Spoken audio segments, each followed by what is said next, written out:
आज कांग्रेसे हमेशा लोको साथे उभी रही है ने तमे जोवो के चूंटणी पछी जे भारतीय जनता पार्टी रामना नामे मत ले छे, हिंदुत्वना नामे मत ले छे, जेवी चूंटणी पूरी थई के तरत ज एमणे डिमोलेशन નું કામ ચાલુ કરી દીધું છે કે જે રામના મત રામના નામ ઉપર મત માંગે છે, હિન્દુત્વ વિશે પ્રચાર કરતી હોય છે, હિન્દુત્વની પીપુડી વગાડતી હોય છે, આજ લોકોની આસ્થા સાથે રમી રહી છે। असंख्य મંદિરો પાડી નાખ્યા છે અને કોઈ પણ ધર્મ હોય એમના સાથે આ લોકોને કઈ લેવા દેવા જ નથી હોતા કે તમે ગમે ધર્મ ના હોય, કારણ કે મંદિર સાથે આપણી એમ કેમ રીતે આસ્થા જોડાયેલી હોય છે। ભલે નાનામાં નાનો માણસ હોય કે નાની નાની ડેરી હોય પણ એની સાથે એની આસ્થા જોડાયેલી હોય છે કે પણ ભારતીય જનતા પાર્ટી બસ ચૂંટણી સુધીનું કામ હતું ત્યાં સુધી અટકાયેલા હતા, ચૂંટણી પૂરી થઈ જીતી ગયા એટલે હવે બુલડોઝરની કામગીરી ચાલુ।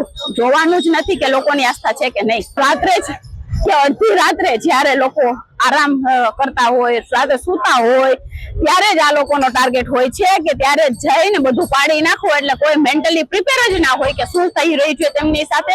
એવી જ રીતે આ તાનાશાહી સરકારે અડધી રાત્રે જઈને મંદિરો પાડવાનું ચાલુ કર્યું, ત્યાંની વસાહતને ખતમ કરવાનું કામ કર્યું।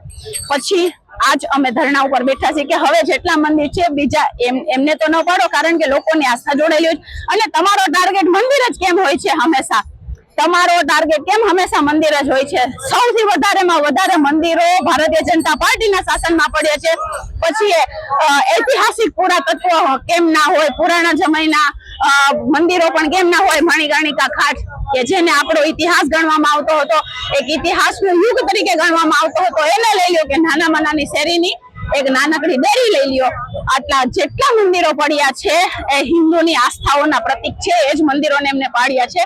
તો કેમ તમે તો હિન્દુત્વની પીપુડી વગાડો છો, તમારે તો હિન્દુ રાષ્ટ્ર બનવું છે ને તમે જ કેમ મંદિરોના દુશ્મન છો? એ મોટો સવાલ છે। લોકોએ પણ હવે જાગવું પડશે, જોવું પડશે કે જે આ લોકો રામના નામે મત માંગે છે, હિન્દુત્વવાદીની વાતો કરતા હોય છે, સૌથી વધારે મંદિરો એમણે જ પાડ્યા છે।